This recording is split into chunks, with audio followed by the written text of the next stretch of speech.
اعوذ باللہ من الشیطان الرجیم بسم اللہ الرحمن الرحیم۔ انشاءاللہ ہم لفظی ترجمہ کرتے ہیں۔ لیسن نمبر 306 ہے آپ کا، سورہ القصص جز 20 آیت نمبر 83 سے۔ تلک الدار، تلکا یہ ہے، الدار گھر، الآخرہ آخرت کا، نجعلھا ہم بناتے ہیں اسے، للذین ان کے لیے جو لا یریدون نہیں وہ چاہتے، علوا بلندی، فی الارض زمین میں، ولا اور نہیں فسادا فساد، والعاقبۃ اور انجام، للمتقین متقی لوگوں کے لیے، من جو کوئی جاء لایا، بالحسنت بھلائی، فلاح تو اس کے لیے ہے، خیر بہتر، منہا اس سے، ومن اور جو کوئی جاء لایا، بالسیئۃ برائی، فلا تو نہیں، یجزا وہ بدلہ دیے جائیں گے، الذین جنہوں نے عملوا السیئات عمل کیے برے، الا مگر ما اس کا جو کانو تھے وہ یعملون وہ عمل کرتے، ان الذین بے شک وہ جس نے فرض کیا علیکا آپ پر، القرآن قرآن کو، لردک البتہ پھیر لیے جانے والے ہیں، آپ کو البتہ پھیر لے جانے والا ہے آپ کو، الی میعاد طرف لوٹنے کی جگہ، قل کہہ دیجئے ربی میرا رب عالم خوب جانتا ہے، من اسے جو جاء لایا، بالہدا ہدایت کو، ومن اور اسے جو ہوا وہ، فی ضلال مبین گمراہی میں مبین کھلی، وما اور نہیں، کنتا تھے آپ، ترجو آپ امید رکھتے، ان کے یلقا القا کی جائے گی، الیکا آپ کی طرف، الکتاب کتاب، الا مگر رحمت ہے، من ربک آپ کے رب کی طرف سے، فلا تکونن آپ ہرگز نہ ہوں آپ، ظہیرا مددگار، للکافرین کافروں کے لیے، ولا اور نہیں، یصدنک وہ ہرگز روکیں آپ کو، ان آیات اللہ آیات سے اللہ کی، بعد اس کے کہ اذ جب انزلت وہ نازل کی گئیں، الیکا آپ کی طرف، ودعو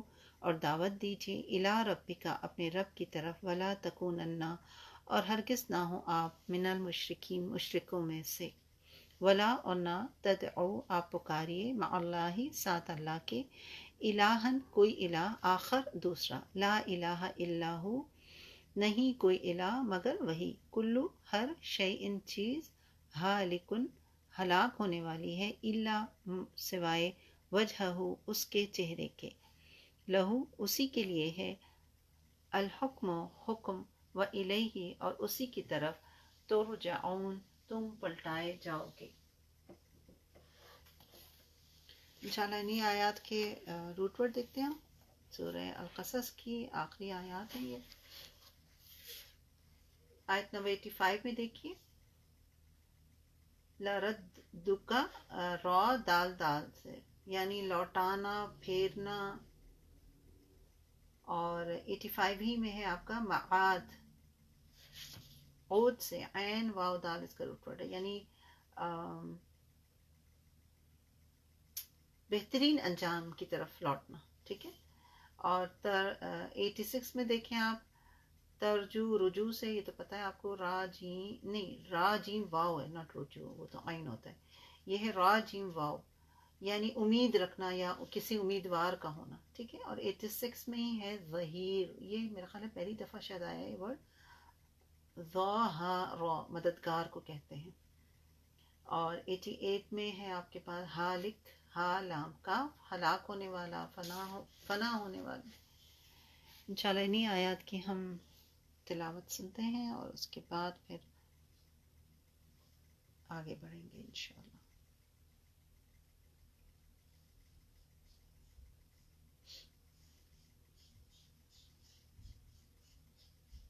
آیت نمبر 83 سے،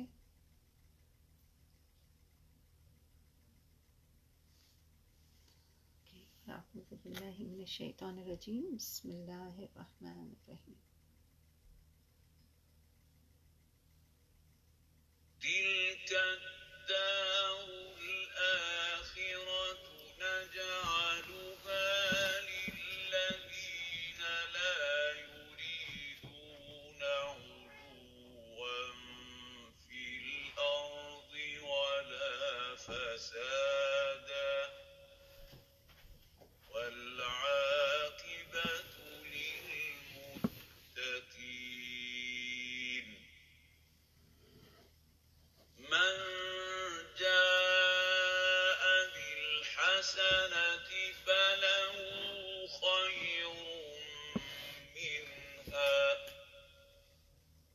ومن جاء بالسيئة فلا يجزى الذين عملوا السيئات إلا ما كانوا يعملون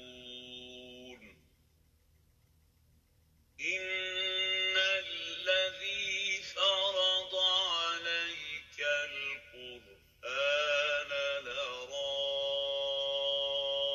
لرادك إلى معاد